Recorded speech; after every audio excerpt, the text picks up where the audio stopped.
que é felicidade e como todos nós podemos obtê-la.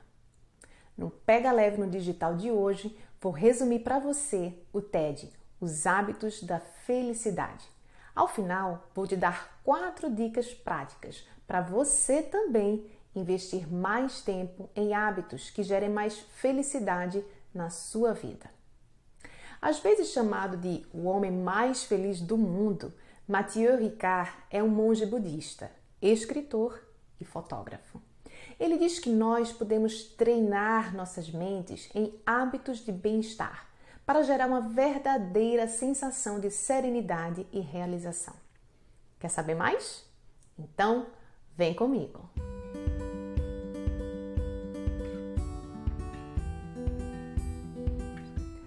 Matthieu Ricard começa o seu TED com seu bom humor típico.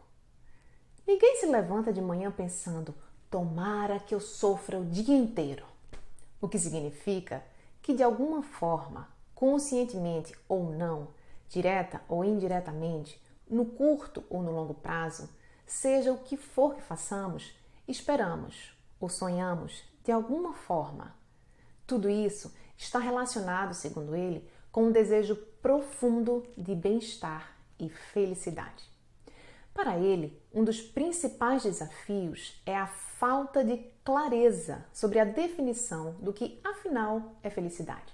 Ele diz: se procurarmos na literatura oriental ou ocidental, encontraremos uma impressionante variedade de definições para felicidade. Alguns afirmam que acreditam apenas estar em recordar o passado e imaginar o futuro, nunca o presente. Outros dizem: a felicidade é o agora. É a qualidade daquele aspecto sempre novo do momento presente. Mas ele diz: se a felicidade é algo que determina a qualidade de cada instante da nossa vida, então é melhor sabermos do que se trata, termos uma ideia mais clara. E provavelmente o fato de que não sabemos do que se trata é a razão pela qual tão frequentemente, apesar de buscarmos a felicidade, parece que viramos as costas para ela. Apesar de querermos evitar o sofrimento, parece que de alguma forma nós corremos em sua direção. Isso também pode ser produto de algumas confusões. Segundo ele, uma das mais comuns é a confusão que existe entre felicidade e prazer. Ele diz: se olharmos para as características de cada uma, o prazer é uma circunstância do tempo, de coisas e de lugares. É algo cuja natureza se transforma. A primeira fatia de um bolo de chocolate, por exemplo, é deliciosa. A segunda já nem tanto, e daqui a pouco enjoamos. É a natureza das coisas, nós cansamos delas. Se sentirmos frio, nos aproximamos do fogo, é muito gostoso. Então, passado alguns instantes, vamos nos aproximando, cada vez mais, e aí acabamos nos queimando. Parece que as coisas se consomem à medida que as experimentamos. Igualmente, de novo, é possível, é algo que você, não é algo que se irradia de dentro para fora. Como, por exemplo, podemos sentir um prazer intenso, mas algumas pessoas que estão ao nosso redor podem estar sofrendo imensamente. O que será então a felicidade? Felicidade, obviamente, segundo ele, é uma palavra muito vaga. Então ele escolhe falar sobre bem-estar e continua: eu acredito que a melhor definição, segundo a perspectiva budista, é que o bem-estar não é apenas uma mera sensação de prazer. É um sentimento profundo de serenidade e realização.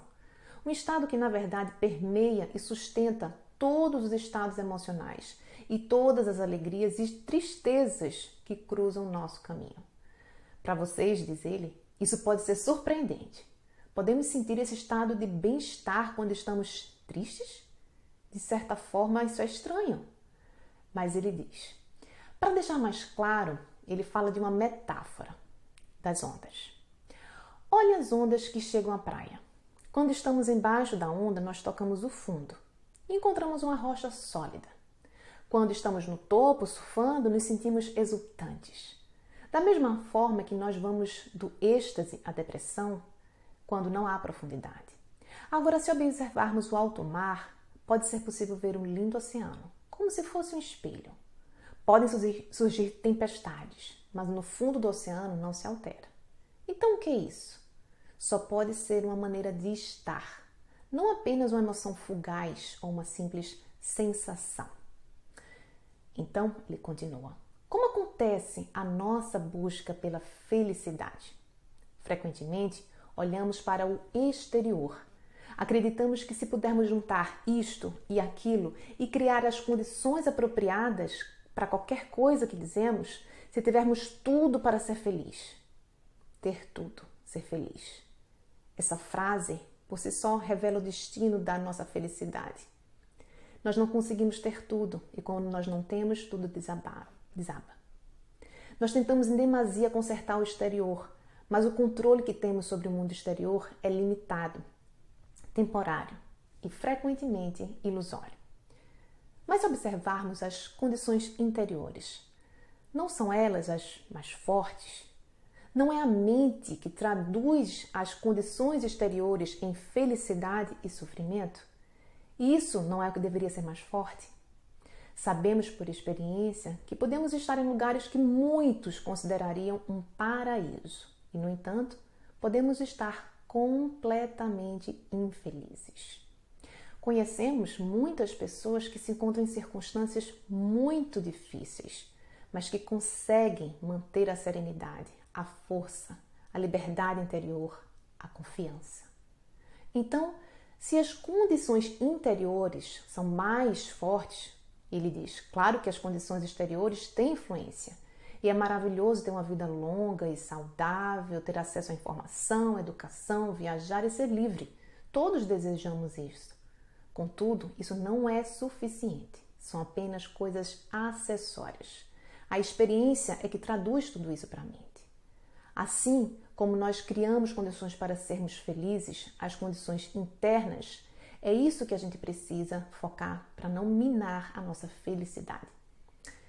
Temos que saber, através de nós mesmos, que existem determinados estados da mente que conduzem a este florescimento, a esse bem-estar.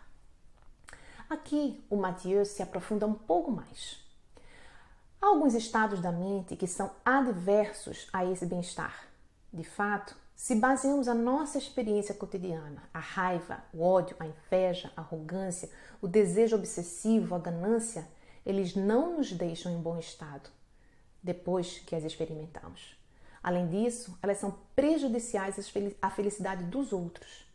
Assim, podemos considerar que quanto mais esses sentimentos tomam conta da nossa mente como uma reação em cadeia, mais miseráveis e atormentados nos sentimos.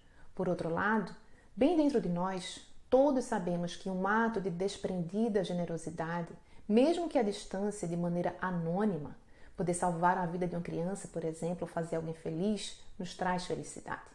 Não há sequer necessidade de reconhecimento, não há necessidade de gratidão por parte dos outros. O simples fato de empreendermos este ato nos traz um sentimento de adequação à nossa mais profunda natureza. E é assim que nós gostaríamos de nos sentir o tempo todo. Ele defende ainda que qualquer ser humano tem capacidade de mudar os seus estados de consciência.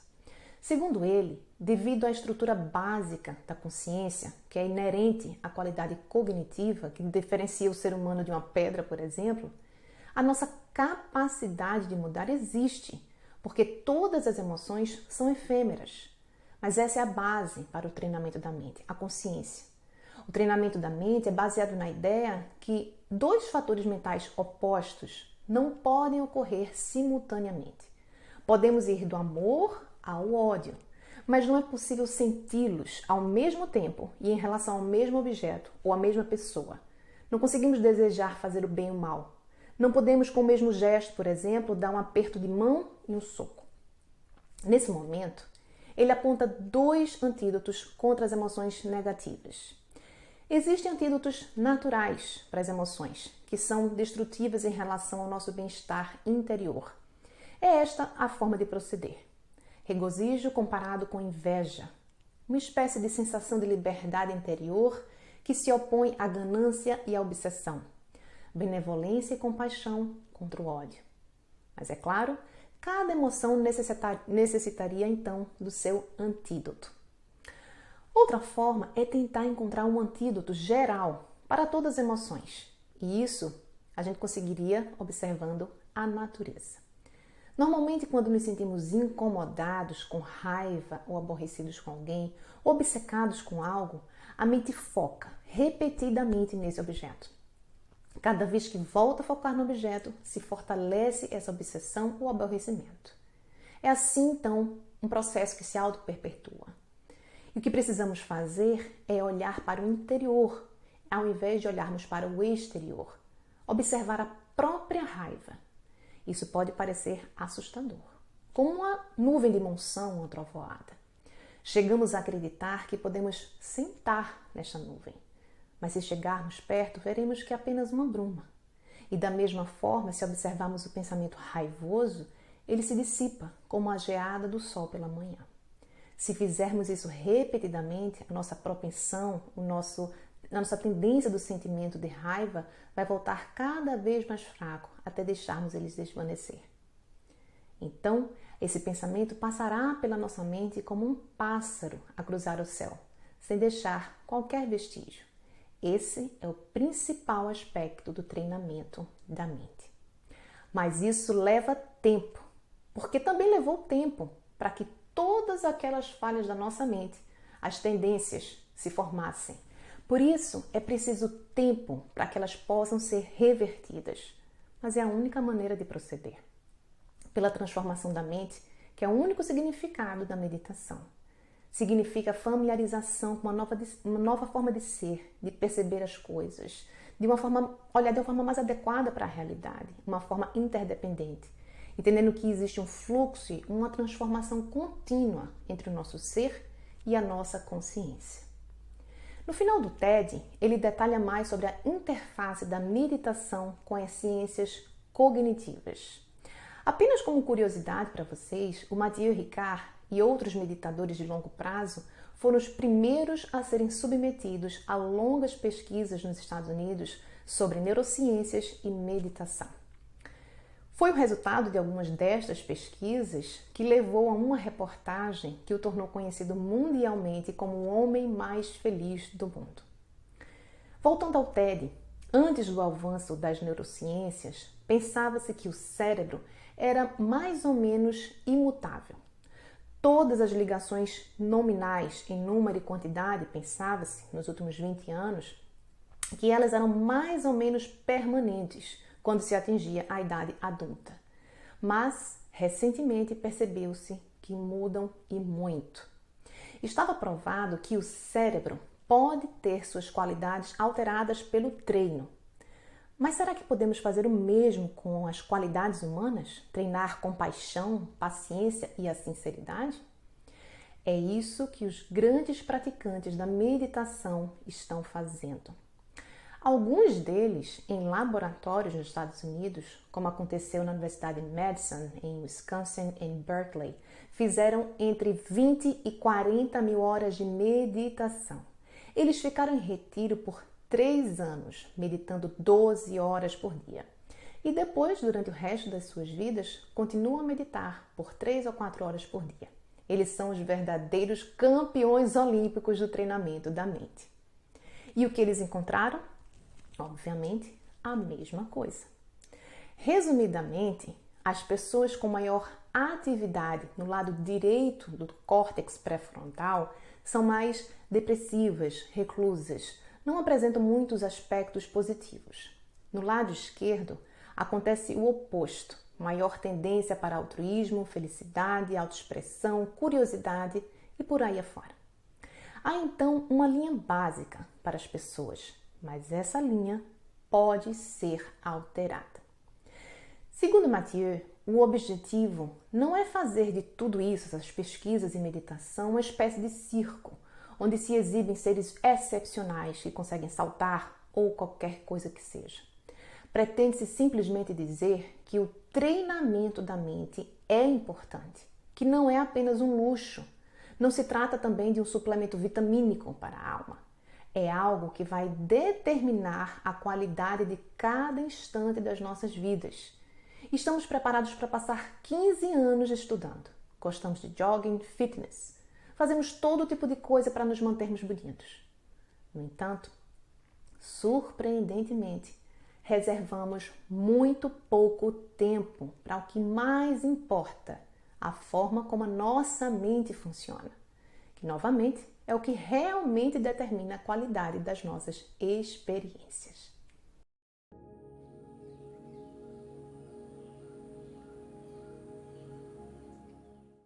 Vamos agora às nossas 4 dicas de hoje. Você vai saber como é que você vai conseguir achar e investir mais tempo para criar o hábito da meditação. O primeiro passo é você começar com micro hábitos. Como assim?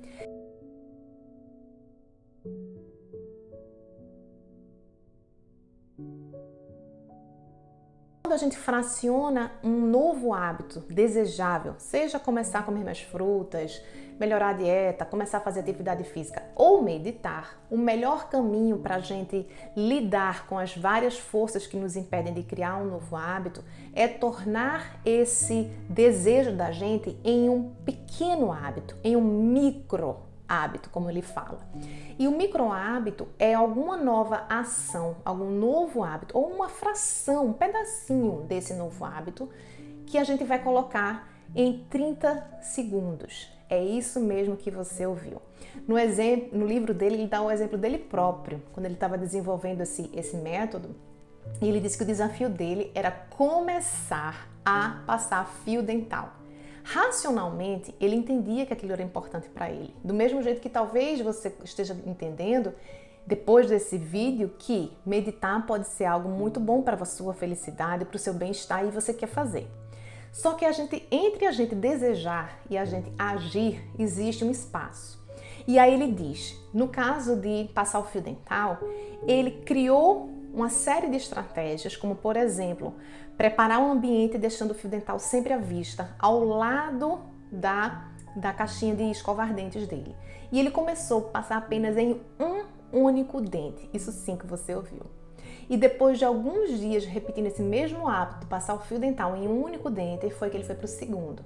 E depois que ele se acostumou, ele foi para o terceiro e assim ele conseguiu chegar e consolidar e ligar esse novo hábito ao cérebro dele. Então, a mesma coisa com a meditação. Se você está com a motivação alta, que se você quer começar a fazer, se você está naquela fase que está empolgada, descobrindo o tema da meditação, seja aqui no meu canal, seja em outros canais, ok, é bom que sua motivação esteja alta, mas a sua capacidade para agir, ela precisa ser facilitada para que isso entre na sua vida, tá?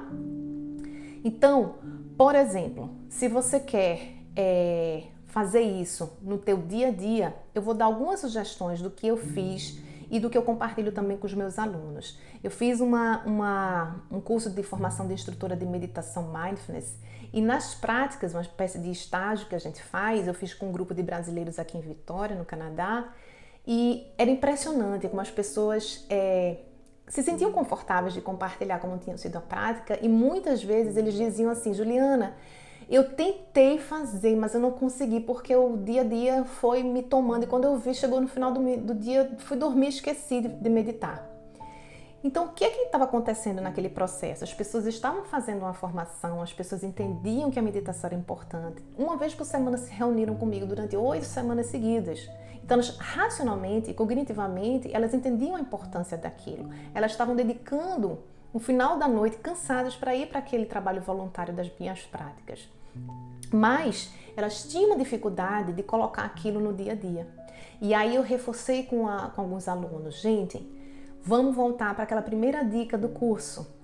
A gente precisa linkar o novo hábito da meditação a um hábito já existente.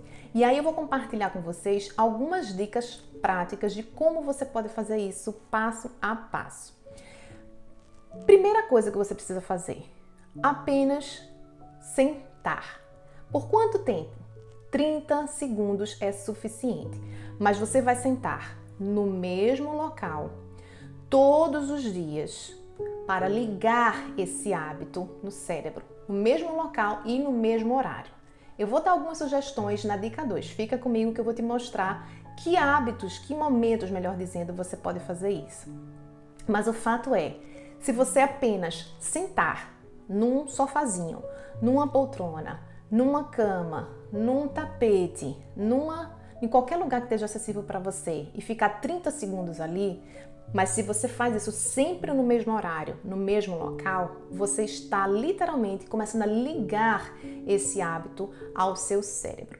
Depois que você linka, ou seja, você forma um micro hábito, o primeiro pedacinho que são esses 30 segundos, é que você vai expandindo para consolidar esse novo hábito. Por exemplo, ficar sentado, respirando, por cerca de 1 minuto. É o exercício que eu chamo de Take 5. Ou respire 5 vezes. Você pode usar a palma da sua mão, por exemplo, e fazer o ciclo de inspiração quando você sobe, e inspiração e expiração, soltar o ar quando você desce. E assim você vai repetindo. Você pode também fazer com a mão aberta na palma do seu colo, a palma da sua mão aberta para cima, sobre o seu colo, e fechar um dedo cada inspiração e expiração que você fizer. É simples.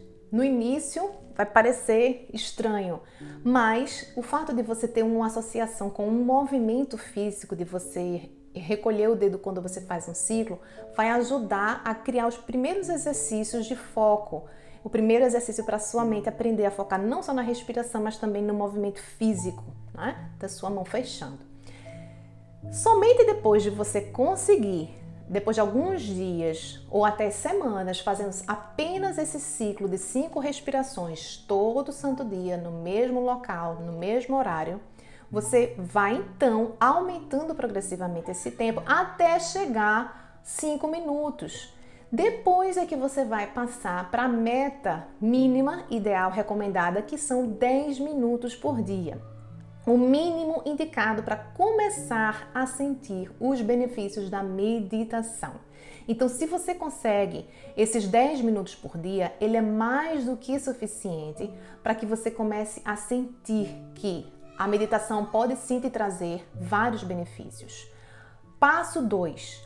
Colhe o momento da meditação com um hábito já existente, tá? Então, alguns exemplos de como eu faço hoje. Eu, Juliana, né? Mãe, 2 filhas pequenas, uma com 6, outra com 9, moro no Canadá, não tenho empregada, não tenho família por perto, me acordo de 5 horas da manhã para dar conta de tudo. Então, como é que eu consigo, nessa minha rotina corrida, achar 10 minutos para meditar?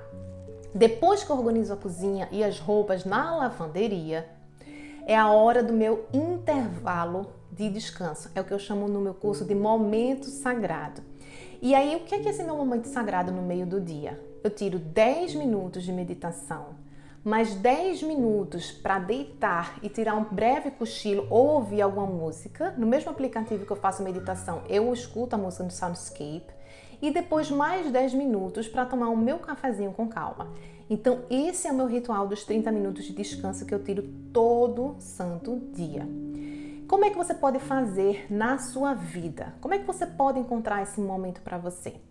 Você tem que pensar em algum hábito rotineiro e bem simples, que você repete todo santo dia. Como assim? Vou te dar alguns exemplos. Acordar e levantar da cama. Algo que a gente faz todo santo dia, concorda? Escovar os dentes. Tomar café da manhã. Sentar na mesa do computador para trabalhar, se você trabalha em home office ou no escritório, mas você todos os dias faz esse processo de sentar, correto? Almoçar, escovar os dentes após o almoço, tomar banho e deitar-se para ir dormir.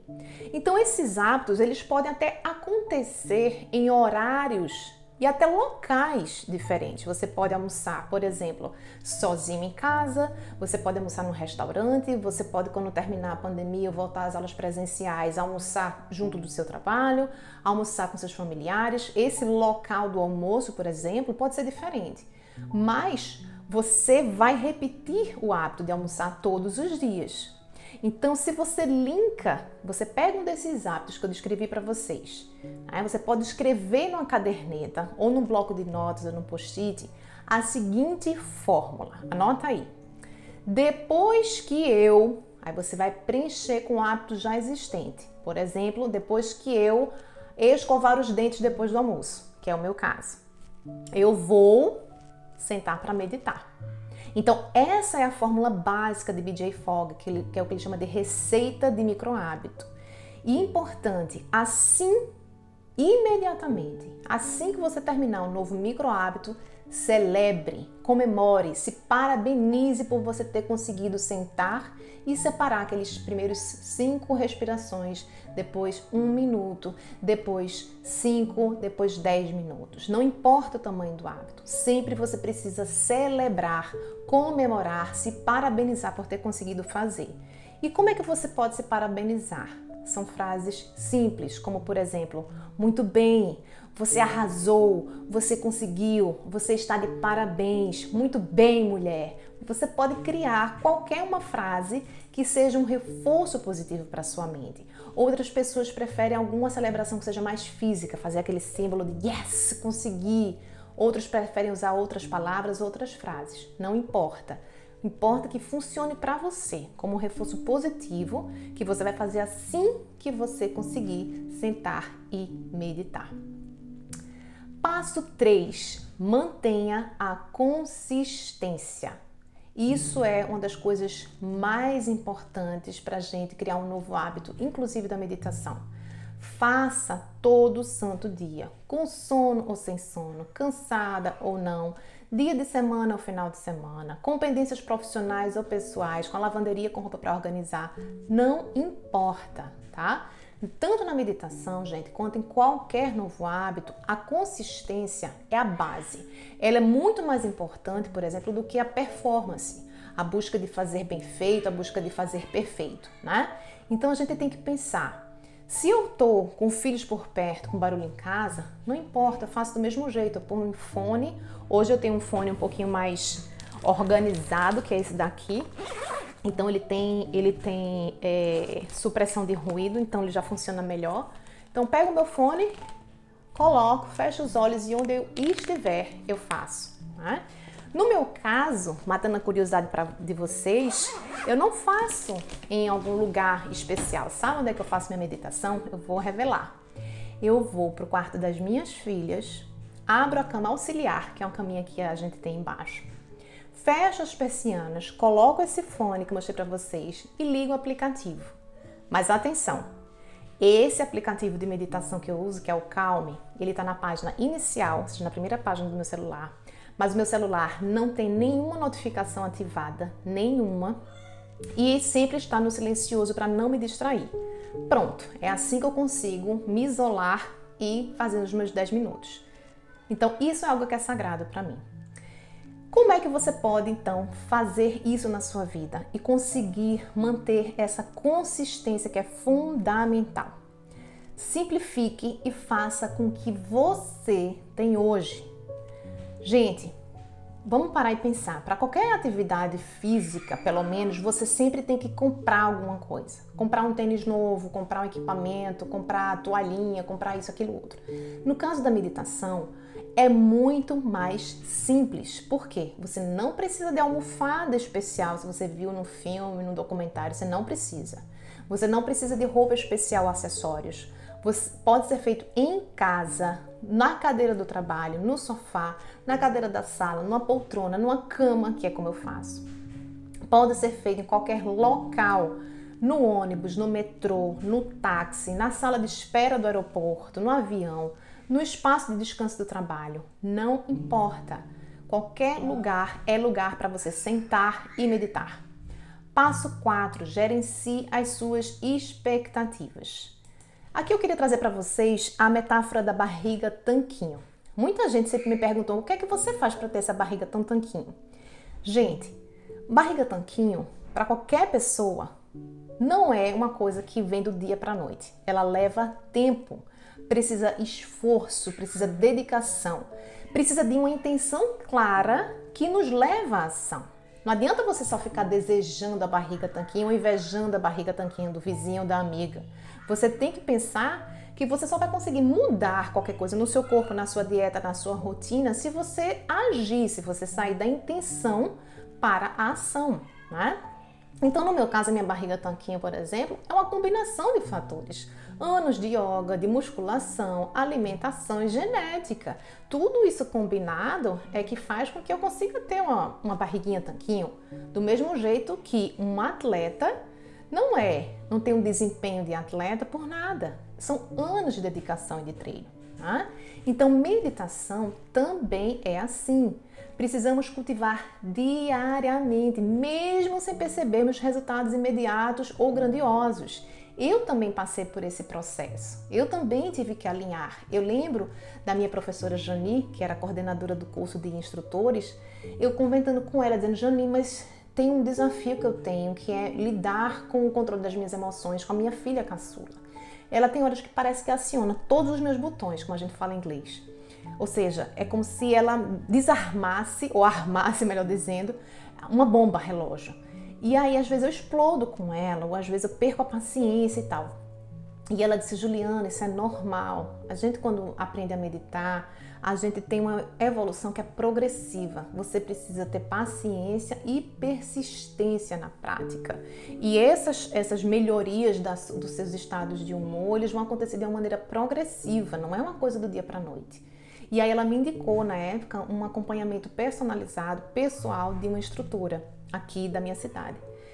Então, às vezes o que precisa é a gente ter um suporte maior, é a gente ter um auxílio de um profissional pessoalmente, mas o que está na base, às vezes, da gente se frustrar é a nossa expectativa. É como com a academia, a gente acha que se for para a academia mais cara da cidade vai resolver, mas ou se a gente pagar um personal trainer vai ajudar a melhorar o comprometimento, talvez.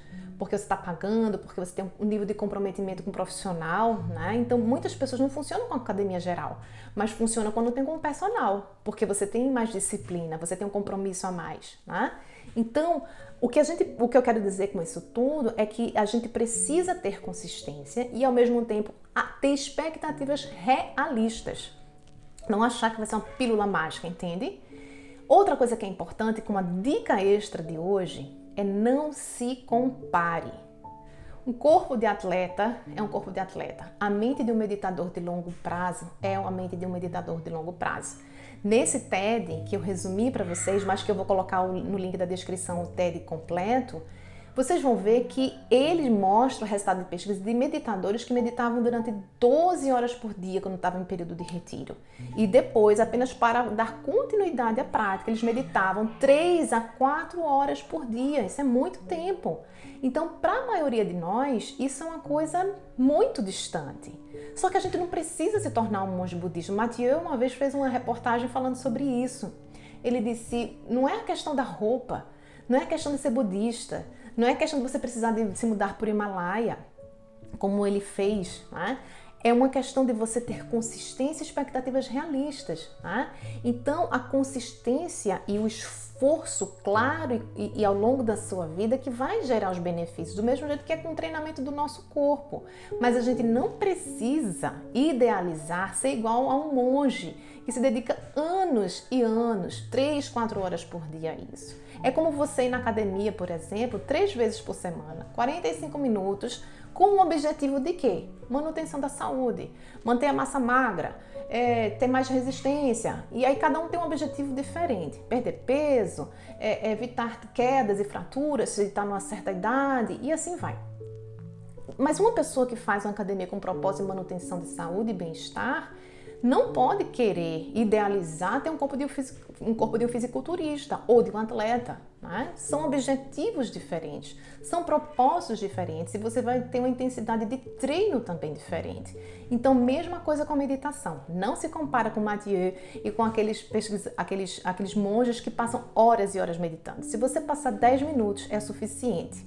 Se você conseguir colocar na sua disciplina somente esses 10 minutinhos, mas você faz disciplinadamente, com consistência, você vai ter os resultados para o seu bem-estar e para os seus níveis de felicidade.